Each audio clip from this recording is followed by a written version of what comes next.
قبول کیا، پھر آپ علیہ السلام کو دعوت دی۔ آپ علیہ السلام نے سب سے پہلے جس شخصیت کو مکہ سے مدینہ المنورہ قرآن سکھانے کے لیے، دینی تعلیم وہاں پہنچانے اور سکھانے کے لیے تشکیل کی، وہ مصعب بن عمیر رضی اللہ تعالیٰ عنہ ہے جو قاری قرآن ہے، اور دوسرے حضرت عبداللہ بن ام مکتوم رضی اللہ تعالیٰ عنہ۔ ان دو صحابہ کی تشکیل فرمائی، انہوں نے مدینہ المنورہ میں جا کر سب سے پہلے قرآن سکھایا، اسلام کی دعوت دی، لوگوں کو دینی تعلیم سے آراستہ کیا۔ یہی حضرت مصعب بن عمیر رضی اللہ تعالیٰ عنہ کو حضرت اسد بن زرارہ رضی اللہ تعالیٰ عنہ نے جب اپنے قبیلے میں لایا، قبیلے کے لوگ جو مسلمان ہو چکے تھے وہ تو آ کر آپ کے پاس قرآن پڑھتے، دین سیکھتے، ایمانیات سیکھتے اور بنیادی باتیں آپ سے سیکھتے، لیکن جہاں سیکھنے والے تھے وہاں مخالفت کرنے والے بھی بہت سارے تھے۔ بہت ساری تفصیلات ہیں، بہت زیادہ یہاں پہ بھی آزمائشیں آئی، لیکن جب میرے اور آپ کے نبی علیہ السلام نے مکہ سے مدینہ کی طرف ہجرت کی، وہ بھی ایک عجیب واقعہ ہے جسے انشاءاللہ تفصیلاً عرض کیا جائے گا۔ مدینہ المنورہ میں پہنچنے کے بعد آپ کی خوش آمدید کہنے والے، آپ کے پاؤں کے نیچے ہاتھ رکھنے والے اور آپ کو ویلکم کہنے والے خوش تھے، اور دو قبیلے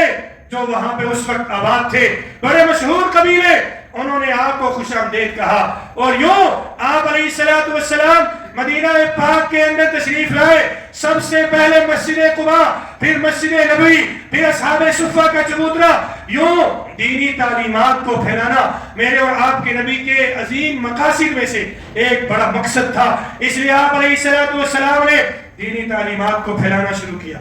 گویا 13 سالہ مکی دور، یعنی آپ علیہ السلام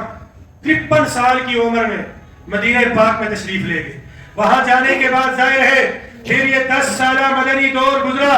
اس 10 سالہ مدنی دور کے اندر آپ ذرا تصور کیجئے، آپ ذرا سوچئے، غور کیجئے کہ میرے اور آپ کے نبی نے 10 سالہ مدنی دور گزارا، اور اس 10 سالہ مدنی دور کے اندر میرے اور آپ کے نبی علیہ السلام نے غزوات بھی لڑے ہیں، سرایا بھی بھیجے ہیں، اور میرے اور آپ کے نبی نے مساجد بھی قائم کی ہیں، مدارس بھی بنائے ہیں، ایک اسلامی ریاست کو قائم کیا ہے۔ گویا 10 سالہ مدنی دور کے اندر غزوہ بدر بھی ہوا، غزوہ احد بھی ہوا، حنین اور خندق بھی ہوا، اور بہت سارے غزوات بھی ہوئے، اور پھر آپ علیہ السلام نے ان صحابہ کرام کو معاشرت بھی سکھائی، معیشت بھی سکھائی، اخلاقیات بھی سکھائی، سیاست بھی سکھائی، عبادات بھی سکھائی، معاملات بھی سکھائے، سارے کا سارا دین میرے اور آپ کے نبی نے سکھایا۔ گویا 10 سالہ میرے اور آپ کے نبی کی محنت کا محور اور مرکز وہ مدینہ المنورہ تھا۔ اسی لیے 10 سال کے دور میں دین پھیلتا چلا گیا،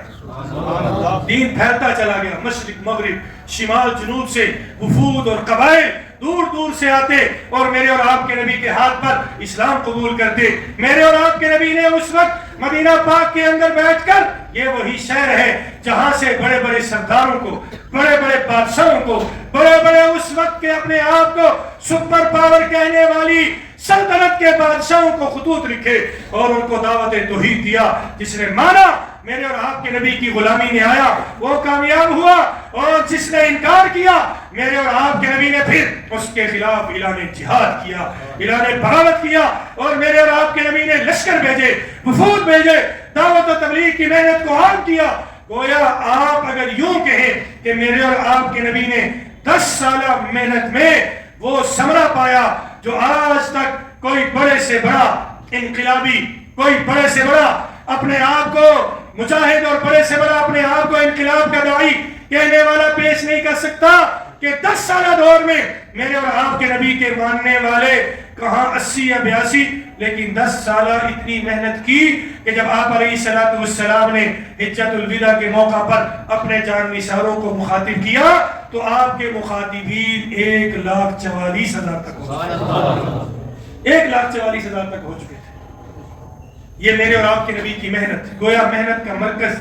محنت کا محور وہ مدینہ پاک تھا، اور اس سے بھی آگے مسجد نبوی شریف تھی کہ جہاں پہ بیٹھ کے آپ علیہ السلام صحابہ کو تشکیل فرماتے، تبلیغی جماعتیں، دعوت و توحید، دعوت و تبلیغ اور جہادی لشکر اور اس کے علاوہ قراء کی جماعتیں، حفاظ کی جماعتیں، ادھر سے لوگ آتے کارگزاری سناتے. آپ علیہ الصلوۃ والسلام ادھر سے جماعتیں بنا بنا کر صحابہ کرام کو بھی ہم آج خراج تحسین پیش کرتے ہیں کہ ان صحابہ کرام نے مشرق مغرب شمال جنوب پوری کرۂ ارض کے اوپر پھیل کر دین اسلام کی دعوت دی ہے، اور آج میں اور آپ اللہ کے فضل و کرم سے مسلمان ہیں. تو یہ مدینہ پاک ایسی جگہ ہے جہاں میرے اور آپ کے نبی کا روزہ بھی ہے، جہاں میرے اور آپ کے نبی آج آرام فرما رہے ہیں، جہاں میرے اور آپ کے نبی کے ساتھ شیخین کریمین بھی آرام فرما رہے ہیں. وہاں جا کر بندہ درود و سلام کا نذرانہ پیش کرتا ہے. یہاں سے اگر ہم پڑھیں تو فرشتے لے کر جاتے ہیں اور جا کر بتاتے ہیں فلاں بن فلاں نے فلاں جگہ سے آپ کو درود و سلام کا نذرانہ پیش کیا. میرے اور آپ کے نبی جواباً وہ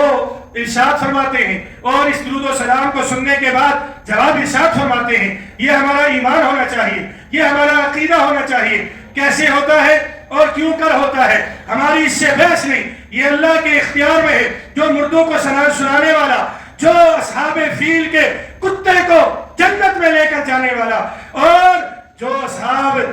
اصحاب فیل کے اصحاب کہف کے کتے کو سنانے والا اور اصحاب کہف کو سلانے والا ہزاروں سال اور پھر زندہ کرنے والا، اس کے لیے بڑا کیا مشکل ہے. وہی تو ہے یخرج الحی من المیت ومخرج المیت من الحی، کہ زندہ کو مردہ سے اور مردہ کو زندہ سے نکالنے والا وہی رب ہے جو ہر ایک کی پکار سننے والا. لہذا اس بحث میں نہیں پڑھنا چاہیے. قرآن و سنت نے جو ہمیں بتایا ہمارا ایمان ہے، وہ حق ہے، وہ سچ ہے اور وہ بالکل ٹھیک ہے. لہذا یاد رکھیے، یہاں اگر درود و سلام پڑھا جائے فرشتے عزت و احترام کے ساتھ، ادب و احترام کے ساتھ لے جا کر ہمارے نبی کے دربار میں پیش فرماتے ہیں، اور اگر وہاں جا کر روزہ رسول کے اوپر پڑھا جائے تو پھر یاد رکھیے آپ علیہ الصلوۃ والسلام خود سنتے ہیں. آپ علیہ الصلوۃ والسلام خود سنتے ہیں، اور صرف سنتے نہیں بلکہ جواب بھی ارشاد فرماتے ہیں. اور یہ ہمارے اکابرین کا عقیدہ تھا. یہ تو یہ ہے ہمارے اکابرین میں سے حضرت شیخ الہند حضرت مولانا رشید احمد گنگوہی رحمہ اللہ کے پاس ایک شخص نے جھاڑو لگا کر مدینہ المنورہ اور حجرے کی کچھ مٹی لائی اور کہا حضرت جی یہ میں وہاں جھاڑو لگا کر مدینہ کی مٹی اور حجرہ مبارک کی مٹی لایا ہوں. آپ رحمت اللہ علیہ نے اسے ادب سے لیا اور پھر اسے اپنے سرمے میں شامل کر لیا اور کہا ہمارا تو یہ ایمان ہے مدینہ کی مٹی ہو یا حجرے پاک کی مٹی ہو، یہ ہماری آنکھوں کی ٹھنڈک ہے، لہٰذا یہ ہماری آنکھوں کا سرما ہے. اس کے بعد مسلسل اسے آنکھوں میں ڈالنا شروع کر دیا. کوئی ایک شخص نے آ کر خدمت اقدس میں آپ علیہ رحمہ کی خدمت میں کچھ کھجوریں مدینہ منورہ کی پیش کی تو آپ نے اپنے خادم سے کہا جتنے بھی میرے جاننے والے چاہنے والے ہیں ان کی فہرست تیار کرو اور ان کو برابر ان میں تقسیم کر دو. خادم نے آگے سے کہا حضرت یہ تھوڑی سی کھجوریں ہیں، کیا کسی کو تھوڑا تھوڑا ملے گا، کسی کو ٹکڑا ملے گا؟ یہ سننا تھا. جلال میں آئے اور فرمانے لگے تیری جرت میرے نبی کے شہر کی کھجوروں کو تو ٹکڑا کہے. اگر تیرے ساتھ ناراض ہونا مجھے شریعت میں جائز ہوتا، میں تیرے ساتھ زندگی بھر ملاقات نہ کرتا، بات نہ کرتا. یہ تو ٹکڑا کہتا ہے، ٹکڑا نہ کہے. یہ میرے نبی کے شہر سے آئی ہیں، میرے نبی کے شہر کی ہواؤں، میرے نبی کے شہر کی فضاؤں اور میرے نبی کی شہر کی چیزیں وہ پوری دنیا میں سب سے اعلیٰ اور عرفہ ہے، سب سے اعلیٰ ہے. یہ ہمارا ایمان ہے. لہٰذا جو مدینہ المنورہ میں جاتا ہے یقیناً وہ بڑے ایک اضطرابی کیفیت میں، ایک خوشی کے جذبات میں اور ایک احساس میں جاتا ہے اور اس کو یہ احساس ہوتا ہے کہ میں آج اپنے نبی کے دربار میں پہنچ رہا ہوں اور وہاں جا کر درود و سلام کا نذرانہ پیش کروں گا، پتہ نہیں میرے نبی کی طرف سے کیا جواب آئے گا. اللہ کرے اللہ یہ کیفیت مجھے اور آپ کو بار بار نصیب فرمائے اور ہم وہاں جا کر اللہ کے نبی کے دربار میں بیٹھ کر، اور یقین مانیے جتنا دل وہاں مدینہ منورہ میں جا کر لگتا ہے دنیا کے کسی خطے میں نہیں لگتا، کسی حصے میں نہیں لگتا. ایسی وہاں پہ کیفیت انسان کی طاری ہو جاتی ہے، مدینہ چھوڑنا بڑا مشکل ہو جاتا ہے. ایک مرتبہ حضرت مولانا محمد قاسم نانوتوی رحمۃ اللہ علیہ بانی دارالعلوم دیوبند کو موقع ملا، وہ روضہ رسول کے اندر تشریف لے گئے اور وہاں سے جب باہر نکلے لوگوں نے کیفیت پوچھی تو آپ علیہ رحمہ نے فرمایا کیا پوچھتے ہو، وہاں سے نکلنے کا دل نہیں کرتا. لوگ یہ کہتے ہیں کہ آپ کے چہرہ انور کو دیکھنے کی سخت نہیں تھی کہ آپ کے چہرے پہ اتنا جلال اور اتنا نور آ چکا تھا. چمکتا رہے تیرے روزے کا منظر، چمکتی رہے تیرے روزے کی جالی، سلامت رہے تیرے روزے کا منظر، سلامت رہے تیرے روزے کی جالی. الہی ہماری یہی دعا ہے کہ ہمیں بھی وہ جذبہ عطا فرما جو تو نے حضرت بلال